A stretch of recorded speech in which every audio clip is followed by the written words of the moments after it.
ഇനി നമുക്ക് ഫങ്ഷണൽ ഗ്രൂപ്പുകളെയാണ് പഠിക്കാനുള്ളത്. ഇവിടെ നോക്കുക, ഇത് മീഥൈന്റെ സ്ട്രക്ചർ ആണ് അല്ലേ, CH4. ഈ മീഥൈന്റെ സ്ട്രക്ചറിൽ ഈ ഒരു ഹൈഡ്രജൻ ആറ്റത്തിന് പകരം ഒരു ക്ലോറിൻ ആറ്റം വന്നതാണ് ഇവിടെ കാണിച്ചിട്ടുള്ളത് അല്ലേ. ക്ലോറോ മീഥൈൻ എന്ന പേരാണ് അപ്പോൾ ഇതിന് കിട്ടുന്നത്. ഇനി ഹൈഡ്രജൻ ആറ്റത്തിന് പകരം ഒരു OH എന്നൊരു ഗ്രൂപ്പ്, അതായത് ഓക്സിജനും ഹൈഡ്രജനും അടങ്ങിയ ഒരു ഗ്രൂപ്പ് ആണ് ഇതിൽ വരുന്നെങ്കിൽ അതിന് പേര് വന്നത് എന്താണ്, മെഥനോൾ എന്നാണ്. ഓക്കെ, അതായത് ഇവിടെ ഒരു ആറ്റം, ഹൈഡ്രജൻ ആറ്റത്തിന് പകരം മറ്റൊരു ആറ്റം വരുന്നു, ഇവിടെയോ ഒരു ഗ്രൂപ്പ് വരുന്നു, ആറ്റങ്ങളുടെ ഗ്രൂപ്പ് വരുന്നു അല്ലെ.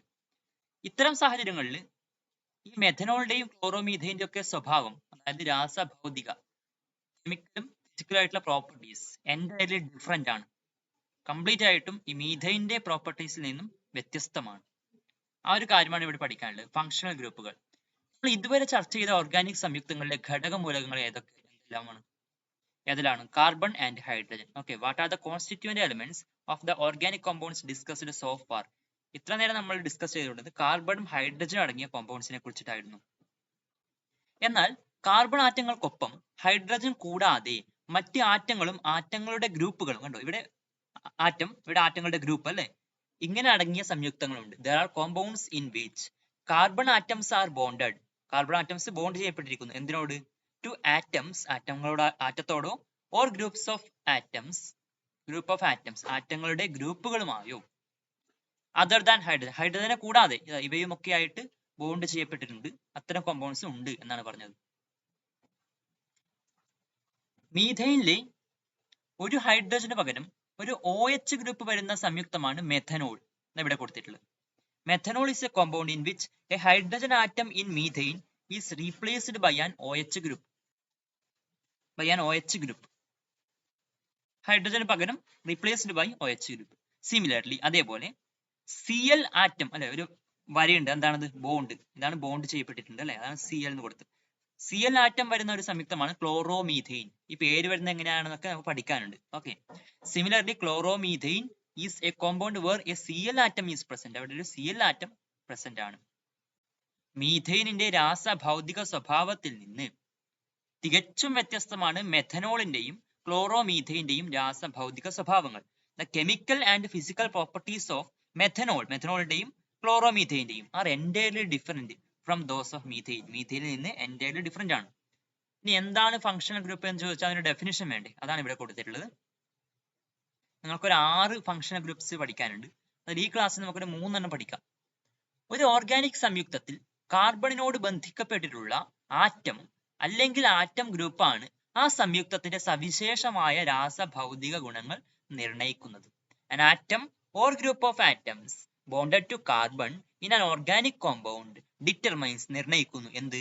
The distinctive chemical and physical properties of that compound. അതിന്റെ ഡിസ്റ്റിങ്റ്റീവ് ആയിട്ടുള്ള കെമിക്കൽ ഫിസിക്കൽ പ്രോപ്പർട്ടീസ്, സവിശേഷമായ അവ നിർണ്ണയിക്കുന്നത് ആ ഒരു ഗ്രൂപ്പാണ്, അല്ലെങ്കിൽ ഗ്രൂപ്പ് ഓഫ് ആറ്റംസ് ആണ്, അല്ലെങ്കിൽ ആറ്റമാണ്. Okay, this atom or group of atoms is called functional group. ഈ ആറ്റമോ അല്ലെങ്കിൽ ഗ്രൂപ്പിനെ നമ്മൾ വിളിക്കും ഫങ്ഷണൽ ഗ്രൂപ്പ് എന്ന് വിളിക്കും. ഈ ആറ്റം അല്ലെങ്കിൽ ആറ്റം ഗ്രൂപ്പിനെ നമ്മൾ ഫങ്ഷണൽ ഗ്രൂപ്പ് എന്ന് വിളിക്കുന്നു.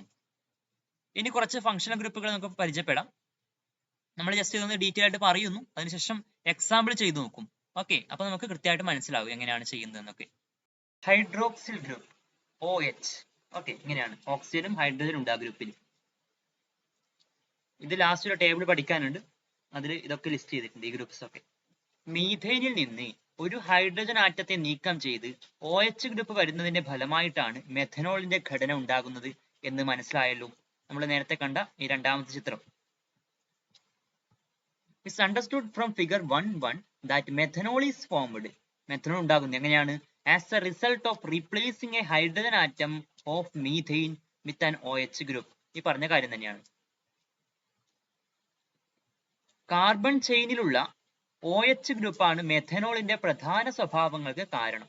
ആ OH ഗ്രൂപ്പിന്റെ ഇമ്പോർട്ടൻസ് ആണ് ഇവിടെ പറയുന്നത്. Okay, the presence of OH group in the carbon chain is responsible for the characteristic properties of methanol. അതിന്റെ ആ സ്വഭാവങ്ങൾക്ക് കാരണം എന്താണ്? ആ OH ഗ്രൂപ്പാണ്. എന്താണ് ആൽക്കഹോളുകൾ എന്ന് ചോദിച്ചാൽ അതിന്റെ ഡെഫിനിഷൻ ആണ് ആലിഫാറ്റിക് ഹൈഡ്രോകാർബണുകളിൽ, the aliphatic hydrocarbons in which OH group. ആദ്യം ആലിഫാറ്റിക് ഹൈഡ്രോകാർബൺസ് എന്താണെന്ന് അറിയണ്ടേ? ഇത് 9ാം ക്ലാസ്സിൽ പറഞ്ഞിട്ടുള്ള കാര്യമാണ്. നമുക്കൊരു ഫ്ലോ ചാർട്ട് നോക്കാം. ഇത് നോക്കുക, നമ്മൾ പറഞ്ഞിട്ടുണ്ട് ഹൈഡ്രോ കാർബൺസിനെ 2 രീതിയിൽ ക്ലാസിഫൈ ചെയ്യാം. അലിഫാറ്റിക് എന്നും സൈക്ലിക് എന്നും. അലിഫാറ്റിക് ഓർ അസൈക്ലിക് എന്നും പറയാം കേട്ടോ അതിന്. അലിഫാറ്റിക് എന്ന് വെച്ചാൽ അത് വലയ രൂപങ്ങൾ ഇല്ല, ഓപ്പൺ ചെയിൻ കോമ്പൗണ്ട്സ് ആണ്. ഇപ്പൊ അതായത് ഓപ്പൺ ആയിട്ട് ഇങ്ങനെ ഉണ്ടാവും, അത് ഒരു ക്ലോസ്ഡ് സ്ട്രക്ചർ രൂപീകരിക്കുന്നില്ല. അതേസമയം സൈക്ലിക് എന്ന് വെച്ചാൽ ഒരു ക്ലോസ്ഡ് സ്ട്രക്ചർ അത് ഉണ്ടാക്കുന്നുണ്ട്. നമ്മൾ പഠിച്ചിട്ടുണ്ട് 9ാം ക്ലാസ്സിൽ. അലിഫാറ്റിക് 2 തരത്തിലുണ്ട്, സാച്ചുറേറ്റഡും അൺസാച്ചുറേറ്റഡ് കോമ്പൗണ്ട്സ് ഉണ്ട് അല്ലെ. സാച്ചുറേറ്റഡ് എന്ന് വെച്ചാൽ പൂരിത ഹൈഡ്രോ കാർബണുകൾ, അൺസാച്ചുറേറ്റഡ് എന്ന് വെച്ചാൽ അപൂരിത ഹൈഡ്രോ കാർബണുകൾ. സാച്ചുറേറ്റഡ് ഏതാണ്? ആൽക്കെയിൻസ് ആണ്. അതിന്റെ ഒരു എക്സാമ്പിൾ ആണ് താഴെ കൊടുത്തിട്ടുള്ളത്, CH3. ഏതാണിത്? ഈഥെയിൻ. അതേപോലെ അൺസാച്ചുറേറ്റഡ് പറഞ്ഞാൽ ആൽക്കീൻസ് ഉണ്ട്, ആൽക്കൈൻസ് ഉണ്ട്. ഓക്കെ.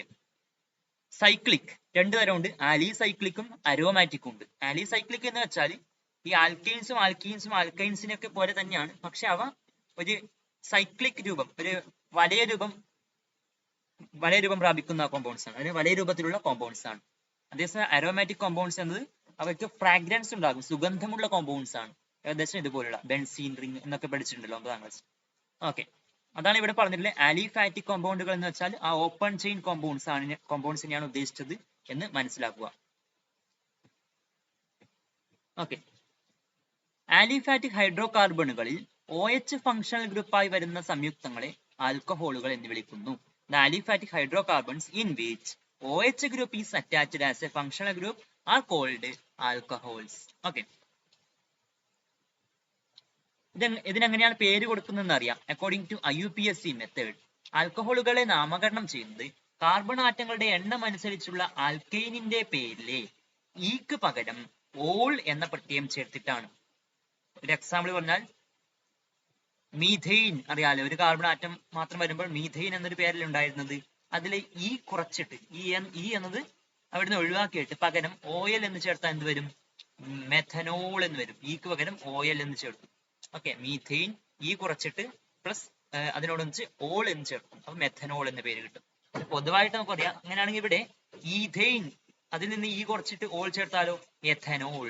അങ്ങനെ കോമൺ ആയിട്ട് നമ്മൾ പറയും ആൽക്കെയിനിൽ നിന്ന് ഈ കുറച്ചിട്ട് ഓൾ ചേർക്കുന്നു, ആൽക്കനോൾ. ഓക്കെ, മീഥെയിൻ, ആൽക്കൈൻ എന്നത് മീഥെയിൻ ആണെങ്കിൽ മെഥനോൾ, ആൽക്കൈൻ എന്നത് ഈഥെയിൻ ആണെങ്കിൽ എഥനോൾ, ആൽക്കൈൻ എന്നത് പ്രൊപ്പെയിൻ ആണെങ്കിൽ പ്രൊപ്പനോൾ. അങ്ങനെയാണ്. Okay, the alcohols are named by replacing e in the name of the corresponding alkane with ol. Have a look at a few examples. ചില ഉദാഹരണങ്ങൾ നോക്കൂ. CH3OH, ഇവിടെ ഒരു കാർബൺ ആറ്റം അല്ലേ, അപ്പോൾ മീഥെയിനിൽ നിന്ന് ഈ കുറച്ചിട്ട് ഓൾ ചേർത്ത് മെഥനോൾ. 2 കാർബൺ ആറ്റം ഉണ്ട് ഇവിടെ, CH3CH2OH. അപ്പൊ ഈഥെയിനിൽ നിന്ന് ഈ എന്ന അക്ഷരം കുറച്ചിട്ട് ഓൾ ചേർത്തു, അപ്പൊ എഥനോൾ. ഇനി ചുവടെ നൽകിയിരിക്കുന്ന 2 ഘടനകൾ വിശകലനം ചെയ്യൂ. Analyse the following structures given below. ഇവിടെ ഞാൻ കുറച്ച് ബ്ലൂ കളർ കൊണ്ട് എക്സ്ട്രാ ആഡ് ചെയ്തിട്ടുണ്ട് അല്ലേ, അത് നിങ്ങൾ തൽക്കാലം ഇവിടെ നോക്കണ്ട. ഞാൻ പിന്നീട് ഒരു കാര്യം പറയാൻ വേണ്ടിയിട്ട് ഇപ്പോഴേ എഴുതി ചേർത്തതാണ്. ഓക്കെ, തൽക്കാലം നിങ്ങൾ ടെക്സ്റ്റ് ബുക്കിൽ കൊടുത്ത ഭാഗം മാത്രം നോക്കണം. അപ്പൊ ഈ 2 ഘടനകൾ വിശകലനം ചെയ്യൂ. 2 സംയുക്തങ്ങളിൽ ഫങ്ഷണൽ ഗ്രൂപ്പ് ഏതാണ്? 2ലും കണ്ടോ OH തന്നെയാണ് ഫങ്ഷണൽ ഗ്രൂപ്പ്. ഏതാണത്? ഹൈഡ്രോക്സിൽ ഗ്രൂപ്പ് ആണ്. ഇതാണ് ഫങ്ഷണൽ ഗ്രൂപ്പ്. 2 സംയുക്തങ്ങളുടെ തന്മാത്രാ സൂത്രം എന്ത് നോക്കൂ. ഇവിടെ CH3CH2CH2OH, ഇവിടെയും അതേപോലെ തന്നെയാണ്. പക്ഷെ ഈ OH ഗ്രൂപ്പ് 2ാമത്തെ കാർബണിലാണ് വന്നിട്ടുള്ളത് അല്ലെ. ഇവിടെ അറ്റത്തായിരുന്നു, പക്ഷെ ഈ കോമ്പൗണ്ടിൽ OH നടുവിലെ കാർബണിലേക്ക് വന്നു. 2ന്റെ തന്മാത്രാ സൂത്രം എന്താണ്? 1 2 3. 2ലും 3 കാർബണാണ് ഉള്ളത്. അപ്പൊ C3H എത്രയുണ്ട്? H8 എണ്ണം ഉണ്ട് അല്ലെ. 1 2 3 4 5 6 7 8 H ഉണ്ട്. ഓക്കെ, അപ്പൊ C3H8O എന്ന ഒരു മോളിക്കുലാർ ഫോമുലയാണ് കിട്ടുന്നത്. നമ്മൾ ജസ്റ്റ് എണ്ണി നോക്കിയാൽ മതി. C3 കാർബൺ 3 ഉണ്ട്, H എത്രയുണ്ട്? 8 എണ്ണം ഉണ്ട്. അപ്പൊ H8O എന്ന പേര് കിട്ടും, എന്ന മോളിക്കുലാർ ഫോമുല കിട്ടും, C3H8O. ഇവ തമ്മിൽ ഘടനയിൽ എന്താണ് വ്യത്യാസം? പക്ഷെ ഇത് കാണുമ്പോൾ നമുക്ക് അറിയാം ഇത് ഒരുപോലെ അല്ല. അവയുടെ മോളിക്കുലാർ ഫോമുല സെയിം ആണെങ്കിലും അവയുടെ സ്ട്രക്ചറിലെ വ്യത്യാസമുണ്ട്. എന്താണത്? 2 സംയുക്തങ്ങളിലെയും ഫങ്ഷണൽ ഗ്രൂപ്പിന്റെ സ്ഥാനം വ്യത്യാസപ്പെട്ടിരിക്കുന്നു. The position of the functional group in both compounds is different. 2ൽ കൂടുതൽ കാർബൺ ആറ്റങ്ങൾ ഉണ്ടെങ്കിൽ OH ഗ്രൂപ്പിന്റെ സ്ഥാനം കൂടി നമ്മൾ വ്യക്തമാക്കണം. അതായത് നേരത്തെ നമ്മൾ മെഥനോൾ, എഥനോൾ എന്ന് മാത്രമേ പറഞ്ഞിട്ടുള്ളൂ. കാരണം ഇവിടെ ഒരു കാർബൺ ആറ്റമാണ്, ഇവിടെ 2 കാർബൺ ആറ്റമാണ്. പക്ഷെ ഈ ഒരു കോമ്പൗണ്ടിലോ 3 കാർബൺ ആറ്റം വന്നു.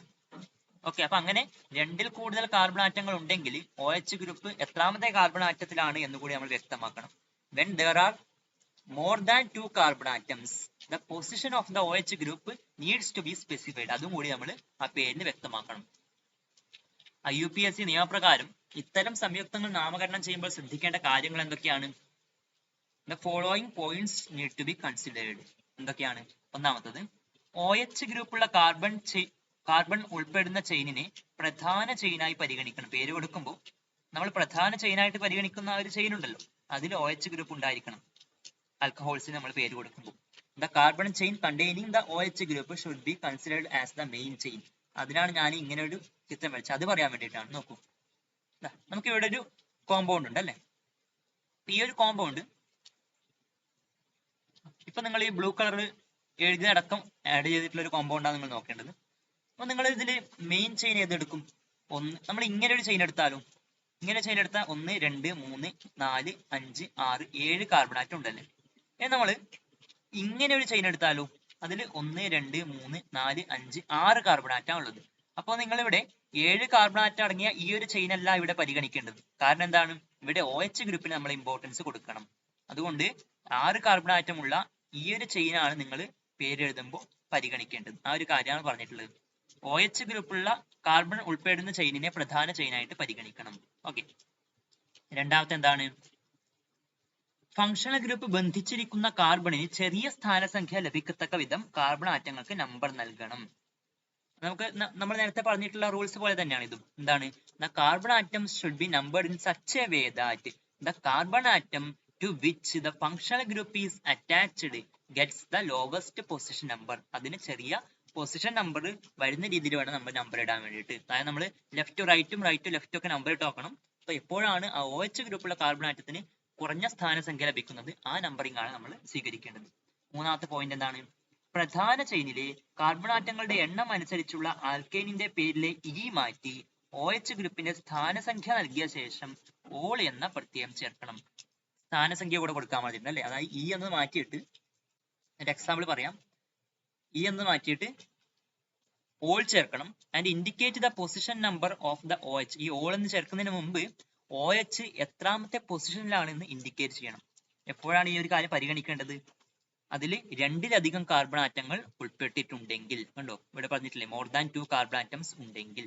അപ്പൊ ഇവിടെ ഒന്നും നിങ്ങൾ അത് കൊടുക്കേണ്ട ആവശ്യമില്ല. 2ലധികം കാർബൺ ആറ്റങ്ങൾ ഉണ്ടെങ്കിലാണ് അത് കൊടുക്കേണ്ടത്. നമുക്ക് നോക്കാം. അപ്പോൾ ഈ ഒരു കാര്യം പറയാം, അതിനു മുമ്പ് താഴെ കൊടുത്തിട്ടുള്ള ഈ ഒരു എക്സാമ്പിൾ നോക്കാം. സംയുക്തം 1ന്റെ IUPAC നാമം എഴുതുന്നത് എങ്ങനെയെന്ന് പരിശോധിക്കാം. മുകളിൽ 2 കൊടുത്തിട്ടുണ്ട് അല്ലേ. ഇനി നിങ്ങൾ ഈ ബ്ലൂ കളർ ഞാൻ എഴുതിയൊന്നും ഇനി നിങ്ങൾ കൺസിഡർ ചെയ്യണ്ട. നിങ്ങൾ ഇത് മാത്രം കൺസിഡർ ചെയ്യണം. ഓക്കെ, എഡിറ്റ് ചെയ്യാത്ത ഈ ഒരു ചിത്രം മാത്രം കൺസിഡർ ചെയ്യുക. ഇതിൽ ഒന്നാമത്തതിന്റെ പേര് എങ്ങനെ കൊടുക്കുന്നത് പരിശോധിക്കാം. Okay, the total number of carbon atoms in this chain ഏതാണ്? 3 ആണ്. 3 ആറ്റംസ് ആണ് ആകെ എണ്ണം കാർബൺ ചെയിനിൽ. അതുകൊണ്ട് നമ്മൾ OH ഗ്രൂപ്പിന്റെ സ്ഥാനസംഖ്യ കൂടെ പരിഗണിക്കണം. 3 കാർബൺ ആറ്റങ്ങളുള്ള ആൽക്കൈനിന്റെ പേരെന്താണ്? 3 കാർബൺ ആറ്റം വരുമ്പോൾ പ്രൊപ്പെയിൻ എന്ന പേരല്ലേ ഉള്ളത്, പ്രൊപ്പെയിൻ. ഓക്കെ, ഇതിന് IUPAC നാമം എന്താണ്? പ്രൊപ്പൻ, പിന്നെ ഹൈഫൻ ഇട്ടിട്ട് ഈ OH സ്ഥാനസംഖ്യ. ഇവിടെ ഒന്നാമത്തെ കാർബൺ ആറ്റത്തിലാണല്ലോ ഉള്ളത്. ഈ ഒരു രീതിയിലാണ് നമ്മൾ നമ്പർ ചെയ്യേണ്ടത്. പ്രൊപ്പൻ 1 ഓൾ, പ്രൊപ്പൻ 1 ഓൾ എന്ന രീതിയിലാണ് ഇതിന് പേര് കൊടുക്കുന്നത്. ഇവിടെ രണ്ടാമത്തതോ? എങ്കിൽ രണ്ടാമത്തെ സംയുക്തത്തിന്റെ IUPAC നാമം എഴുതി നോക്കൂ. ഇതേപോലെ എന്ത് വരും? 3 കാർബൺ ആറ്റം ഉണ്ട്, ആ പ്രൊപ്പൻ ഹൈഫൻ ഇട്ടു, സ്ഥാനസംഖ്യ 1 2, രണ്ടാമത്തെ കാർബൺ ആണ് 2, പിന്നെ ഹൈഫൻ ഇട്ടിട്ട് ഓൾ എന്ന് ചേർത്തു. ഇനി ഇവിടെ ചുവടെ നൽകിയ സംയുക്തത്തിന് IUPAC നാമം ഏതാണ്? 1 നമ്പർ ഇങ്ങനെ കൊടുക്കണം അല്ലെ. OH ചെറിയ സ്ഥാനസംഖ്യ നൽകണം. അപ്പൊ ഇവിടുന്ന് നമ്പർ ചെയ്യാം. 1 2 3 4 5. 5 വരുമ്പോൾ പെൻഡൻ, പെൻഡൻ ഹൈഫൻ ഇട്ട് 2, 2ലല്ലേ OH ഉള്ളത്, 1 2 അല്ലെ. ഹൈഫൻ ഇട്ടിട്ട് OH ഉള്ളതുകൊണ്ട് ഓൾ എന്ന് ചേർക്കും. അപ്പൊ പെൻഡൻ 2 ഓൾ. അത് തന്നെയാണ് ഇവിടെ കോമൺ ആയിട്ട് പറഞ്ഞിട്ടുള്ളത്. ജനറൽ ആയിട്ട് അങ്ങനെ പറയാം, ആൽക്കൈനിൽ നിന്ന് ഈ കുറച്ചിട്ട് ഹൈഫൻ ഇട്ടിട്ട് OH ഗ്രൂപ്പിന്റെ സ്ഥാനസംഖ്യ കൊടുക്കണം. പിന്നെ വീണ്ടും ഹൈഫൻ ഓൾ എന്ന് ചേർക്കും. ഓക്കെ, അതായത് ഇവിടെ ഇത് നോക്കുക, പെൻഡൻ ടു ഓളിന്റെ കാര്യം പരിഗണിക്കുക. പെൻഡെയിൻ എന്നതിൽ നിന്ന് ഈ കുറച്ചാൽ പെൻഡൻ എന്ന് വരും അല്ലെ, ആ പെൻഡൻ ആണ് ഇവിടെ എഴുതിയിട്ടുള്ളത്, പെൻഡൻ. പിന്നെ ഹൈഫൻ ഇട്ടു, OH ഗ്രൂപ്പിന്റെ സ്ഥാനസംഖ്യ 2 ആണ്, അതുകൊണ്ട് 2 എന്ന് എഴുതി, പിന്നെ ഓൾ എന്ന് കൂടി ചേർത്തു. കാർബോക്സിൽ ഗ്രൂപ്പ്, അടുത്തത് കാർബോക്സിൽ ഗ്രൂപ്പ്. അതിന്റെ സ്ട്രക്ചർ ഇങ്ങനെയാണ്. സി ഒരു ബോണ്ട്, പിന്നെ സി OH ഇങ്ങനെ വരും, ഒരു O ഇങ്ങനെ മുകളിലോട്ട് വരും, ഇവിടെ ഡബിൾ ബോണ്ട്, സിയും ഓയ്ക്കും അതിനിടയിൽ ഡബിൾ ബോണ്ട്. അല്ലെങ്കിൽ നമുക്ക് ഇങ്ങനെ ഷോർട്ട് ആയിട്ട് ഇങ്ങനെ എഴുതാം, ഒരു ഹൈഫൻ, അതായത് ഒരു ബോണ്ടിനെ സൂചിപ്പിക്കുന്നു, പിന്നെ COOH എന്ന് എഴുതാം. ഓക്കെ, ഈ ഒരു കാര്യം പഠിക്കണം. കാർബോക്സിൽ ഗ്രൂപ്പ് എന്ന് വെച്ചാൽ ഇതാണ്, COOH. COOH ഫങ്ഷണൽ ഗ്രൂപ്പുള്ള സംയുക്തങ്ങൾ കാർബോക്സിലിക് ആസിഡുകൾ എന്നറിയപ്പെടുന്നു. Compounds containing the COOH functional group are known as carboxylic acids. പിന്നെ പൊതുവായിട്ട് അവയൊക്കെ നമ്മൾ വിളിക്കും കാർബോക്സിലിക് ആസിഡുകൾ എന്ന്. ഇവയ്ക്ക് IUPAC നാമം നൽകുന്നതിന് കാർബോക്സിൽ ഗ്രൂപ്പിന്റേതുൾപ്പെടെ മുഖ്യ ചെയിനിലെ മുഴുവൻ കാർബൺ ആറ്റങ്ങളുടെയും എണ്ണം പരിഗണിക്കണം. We must consider the total number of carbon atoms in the main chain, including the one in the carboxyl group. അതായത് ആ ചെയിൻ നമ്മൾ കൺസിഡർ ചെയ്യുമ്പോൾ ഈ ഗ്രൂപ്പിൽ ഒരു കാർബൺ ഉണ്ടല്ലോ, ഇവിടെ ഒരു കാർബൺ ഉണ്ടല്ലോ, ഇതിന്റെ എണ്ണം കൂടി പരിഗണിക്കണം. അതായത് ഇതിന്റെ ബാക്കിയുള്ളതിന്റെ മാത്രം എണ്ണം പരിഗണിച്ചാൽ പോരാ, അതിനോടൊന്നിച്ച് ഈ ഒരു സിയുടെ എണ്ണം കൂടി കൂട്ടണം. ഇങ്ങനെ ലഭിക്കുന്ന ആൽക്കൈനിന്റെ നാമത്തിലെ അവസാന അക്ഷരമായ ഈ മാറ്റി നേരത്തെ നമ്മൾ ഓൾ എന്നായിരുന്നു ചേർത്തത്, ഇവിടെയോ ഇവിടെ ഓയിക് ആസിഡ് എന്ന് ചേർക്കണം. Okay, E of the corresponding alkane is replaced with oic acid, the name of the acid. Okay, methane ആണെങ്കിൽ അത് ഈ കുറച്ചിട്ട് ഓയിക് ആസിഡ് എന്ന് ചേർത്താൽ ഈ വേണ്ട, പകരം എന്നിട്ട് എന്ത് ചെയ്യും, ഓയിക് ആസിഡ് എന്ന് ചേർക്കും. അപ്പൊ എന്ത് കിട്ടും, മെഥനോയിക് ആസിഡ് എന്ന് കിട്ടും. മീഥെയിൻ ആണെങ്കിൽ മെഥനോയിക് ആസിഡ്, ഈഥെയിൻ ആണെങ്കിൽ എഥനോയിക് ആസിഡ് അല്ലെ. അതുകൊണ്ട് കോമൺ ആയിട്ട് നമ്മൾ പറയുന്നതാണ് ആൽക്കൈനിൽ നിന്ന് ഈ വേണ്ട, എന്നിട്ട് എന്ത് ചെയ്യണം, ഓയിക് ആസിഡ് ചേർക്കണം. അപ്പൊ ആൽക്കനോയിക് ആസിഡ് എന്ന് നമുക്ക് കോമൺ ആയിട്ട് പറയാം. Write the IUPAC name of the carboxylic acid given below. താഴെ കൊടുത്തിരിക്കുന്നതിന്റെ നെയിം എഴുതുക.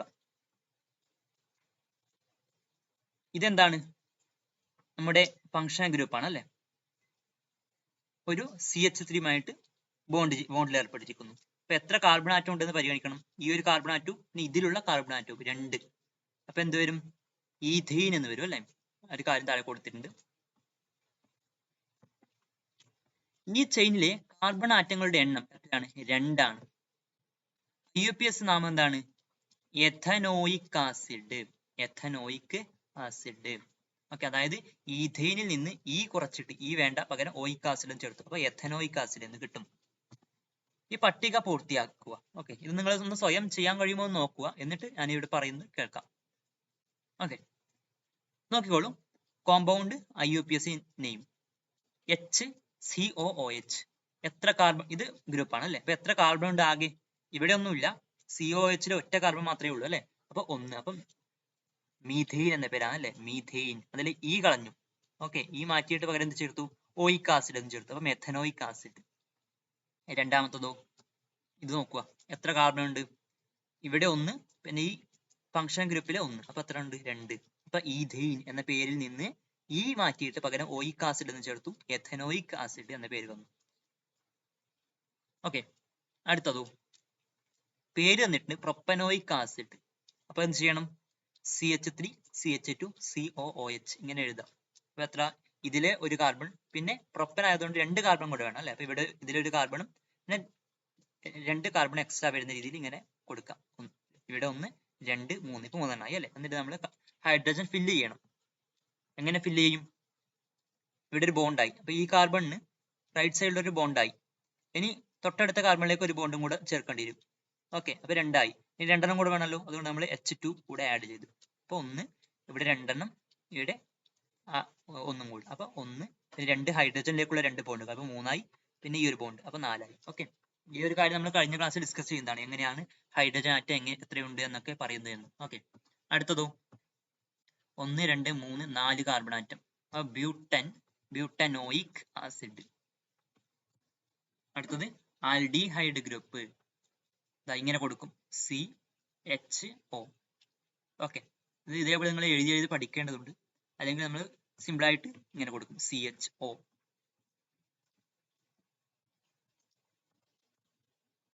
CHO ഫങ്ഷണൽ ഗ്രൂപ്പുള്ള സംയുക്തങ്ങളാണ് ആൽഡിഹൈഡുകൾ. Bonds with CHO functional group are called aldehydes. പൊതുവായിട്ട് അവയെ ആൽഡിഹൈഡുകൾ എന്ന് വിളിക്കും. ഇവയ്ക്ക് IUPAC നാമം നൽകുന്നതിന് ആൽഡിഹൈഡ് ഗ്രൂപ്പിന്റേതുൾപ്പെടെ മുഖ്യ ചെയിനിലെ കാർബൺ ആറ്റങ്ങളുടെയും മുഴുവൻ കാർബൺ ആറ്റങ്ങളുടെയും എണ്ണം പരിഗണിക്കണം. നമ്മൾ നേരത്തെ പറഞ്ഞ കാര്യം അതേപോലെ അല്ലെ, നമ്മൾ ഇവിടെ പറഞ്ഞിട്ടുണ്ട്. ഇങ്ങനെയൊക്കെ ഇതിലൊക്കെ പറഞ്ഞിട്ടുണ്ട്. അതിലേത് ഉൾപ്പെടെയുള്ള കാർബൺ ആറ്റങ്ങളുടെ എണ്ണം പരിഗണിക്കണം എന്ന് പറഞ്ഞിട്ടുണ്ട്. അതേപോലെ തന്നെ ഇവിടെയും പറഞ്ഞിട്ടുള്ളത്. The number of carbon atoms in the main chain, including that in the aldehyde group, must be considered. ഇവിടെ എങ്ങനെയാണ് പേര് കൊടുക്കുന്നത്? ഇക്ക് പകരം ആൽ എന്ന് ചേർക്കുന്നു, AL എന്ന് ചേർക്കുന്നു. The last letter E in the name of the corresponding alkane is replaced with al to get the name of the aldehyde. Okay, ഇവയൊക്കെ ഒരു കോമൺ ആയിട്ട് സ്വഭാവം ഉണ്ടല്ലേ പേര് കൊടുക്കുന്നതിൽ. I ആണ് നമ്മൾ മാറ്റുന്നത്, പകരം ഇവിടെ ആല് കൊണ്ട് റീപ്ലേസ് ചെയ്യുന്നു. ഓക്കെ, അപ്പൊ മീഥെയിൻ എന്നാണെങ്കിൽ അതിൽ ഈ കുറച്ചിട്ട് ആൽ ചേർത്താൽ മെഥനാൽ എന്ന് കിട്ടും. മെഥനാൽ, അതിനെ കോമൺ ആയിട്ട് നമ്മൾ എഴുതിയാണ് ആൽക്കനാൽ എന്ന്. ഓക്കെ, അതായത് ആൽക്കെയിൻ എന്നത് മീഥെയിൻ ആണെങ്കിൽ മെഥനാൽ, ആൽക്കെയിൻ എന്നത് ഈഥെയിൻ ആണെങ്കിൽ എഥനാൽ, പ്രൊപ്പെയിൻ ആണെങ്കിൽ പ്രൊപ്പനാൽ, അങ്ങനെ വരും. ചുവടെ നൽകിയിരിക്കുന്ന ആൽഡിഹൈഡിന്റെ IUPAC നാമം എഴുതുക. given below. എന്താണത്? 1, 2. ഇതാണല്ലോ ഫങ്ഷൻ ഗ്രൂപ്പ്. എത്ര കാർബൺ ആറ്റംസ് ഉണ്ട്? Number of carbon atoms in this chain. ഈ ഒന്നും ഈ ഒന്നും, അപ്പൊ 2 എണ്ണം. Name of the alkane having 2 carbon atoms. 2 carbon ആറ്റങ്ങളുള്ള ആൽക്കെയിന്റെ പേര് ഈഥെയിൻ ആണ്. നമ്മൾ കുറെ സമയമായില്ലേ ഈ ഒരു കാര്യം പറയുന്നത്, ഈഥെയിൻ, മീഥെയിൻ എന്നൊക്കെ. ഓക്കെ, അപ്പൊ നിങ്ങൾക്ക് കുറച്ച് പരിചയമാണല്ലോ ഇപ്പോൾ ഈഥെയിൻ എന്നത് എന്തൊക്കെയാണെന്ന്. 2 കാർബൺ ആറ്റങ്ങൾ വരുമ്പോൾ ഈഥെയിൻ എന്ന പേര് വരും. അപ്പൊ ഇതിന് IUPAC നാമം എങ്ങനെ എഴുതാം? ഈഥെയിനിൽ നിന്ന് ഈ മാറ്റിയിട്ട് പകരം എന്ത് ചേർത്തു? ആൽ എന്ന് ചേർത്തു. അപ്പൊ എഥനാൽ. ആ എഥനാൽ എന്ന പേരാണ് ഇവിടെ കിട്ടുന്നത്. ഓക്കെ, ഇനി നിങ്ങൾ ഈ ഒരു പട്ടിക സ്വയം ഒന്ന് പൂർത്തിയാക്കാൻ കഴിയുമോ എന്ന് നോക്കുക. ഈ വീഡിയോ ഒന്ന് പോസ് ചെയ്തിട്ട് നോക്കുക. ഓക്കെ, നോക്കിക്കോളൂ എങ്ങനെ വരും നോക്കാം. ബ്യൂട്ടനാൽ എന്നാണ് പേര് കൊടുത്തിട്ടുള്ളത്. അപ്പൊ ടോട്ടൽ എത്ര കാർബൺ ആറ്റംസ് വേണം? 1, 2, 3, 4 കാർബൺ ആറ്റം. അതിൽ അവസാനത്തെ അതിന് നമുക്ക് എന്ത് ചെയ്യാം? CHO എന്ന ഗ്രൂപ്പ് ആക്കണം അല്ലെ, കാരണം ആൽ എന്നല്ലേ. ഓക്കെ, അപ്പൊ അതായത് നമ്മൾ അതിലെ ഫംഗ്ഷൻ ഗ്രൂപ്പ് CHO എന്നാണ്. അതുകൊണ്ട് ഇതിനെ വെച്ച് HO കൂടി എഴുതിയിട്ട് നമുക്ക് CHO എന്നാക്കി. ഇത് ബാക്കി എന്ത് ചെയ്യണം? CH2, CH2, CH3 ഇങ്ങനെ ഫില്ല് ചെയ്യണം. ഇതെങ്ങനെയാണ് ഫില്ല് ചെയ്യുന്നതെന്ന് നമ്മൾ കഴിഞ്ഞ ക്ലാസ്സിൽ പഠിച്ചിട്ടുണ്ടായിരുന്നു. ആദ്യം നമ്മൾ 4 C വരച്ചു, എന്നിട്ട് ഒരു സിംഗിൾ ബോണ്ട് കൊടുക്കുക ഓരോന്നിനും. ഓക്കെ, എന്നിട്ട് എന്ത് ചെയ്യണം? അവസാനത്തെ ഫംഗ്ഷൻ ഗ്രൂപ്പ് ആക്കി മാറ്റണ്ടേ. അപ്പൊ നമുക്ക് ഇവിടെ CHO എന്ന്, ഇവിടെ ഈ ഒരു വ്യത്യാസമേ ഉള്ളൂ. ഇവിടെ ഒരു ഫംഗ്ഷൻ ഗ്രൂപ്പ് ഉണ്ട് എന്ന വ്യത്യാസമേ ഉള്ളൂ. ഈ ഹൈഡ്രജന്റെ എണ്ണം ഫില്ല് ചെയ്യുന്നൊക്കെ നമ്മൾ പഠിച്ചതുപോലെ തന്നെയാണ്. അപ്പൊ CHO എന്ന് എഴുതി. ഇനി ഇവിടെ ഇങ്ങോട്ടൊരു ബോണ്ടായി, ഇവിടേക്ക് ഒരു ബോണ്ടായി, 2 ബോണ്ടായി ഈ കാർബണിന്. ഇനി 2 ബോണ്ടും കൂടെ വേണമല്ലോ, അതുകൊണ്ട് നമ്മൾ 2 ഹൈഡ്രജൻ ആഡ് ചെയ്തു, H2. ഇവിടെ അതേപോലെ തന്നെ 2 ഹൈഡ്രജൻ ആഡ് ചെയ്തു. ഇനി ഇവിടെയോ അറ്റത്തുള്ള കാർബൺ ആണ്, ഒറ്റ ബോണ്ട് മാത്രമേ ഉള്ളൂ. ഇനി 3 ബോണ്ട് കൂടി വേണമല്ലോ, നമ്മൾ 3 ഹൈഡ്രജൻ ആഡ് ചെയ്തു. ഇങ്ങനെയാണ് നമ്മൾ കോമ്പൗണ്ടിന്റെ സ്ട്രക്ചർ എഴുതുന്നത്. അടുത്ത കോമ്പൗണ്ടിന്റെ സ്ട്രക്ചർ എന്നിട്ട് പേര് കണ്ടുപിടിക്കണം. CH3, CH2, CHO. എത്ര കാർബൺ ആറ്റം ഉണ്ട്? 1, 2, 3. അപ്പൊ പ്രൊപ്പെയിൻ എന്ന പേരിൽ ഈ മാറ്റിയിട്ട് നമ്മൾ എന്ത് ചെയ്യും? ആൽ എന്ന് ചേർക്കും, പ്രൊപ്പനാൽ എന്ന് കിട്ടും. പെന്റനാൽ ആയാലോ?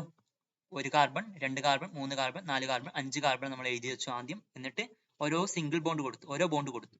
ഓക്കെ, എന്നിട്ട് എന്ത് ചെയ്യും? ആൽ എന്നല്ലേ, അപ്പൊ നമ്മൾ ഒരു CHO, ഈ അവസാനത്തത് CHO എന്ന് എഴുതി. എന്നിട്ട് ഇവിടെ ഹൈഡ്രജൻ ഫില്ല് ചെയ്യുക. H2, ഇവിടെ H2, ഇവിടെ 2H, ഇവിടെ 3H. Okay, thank you.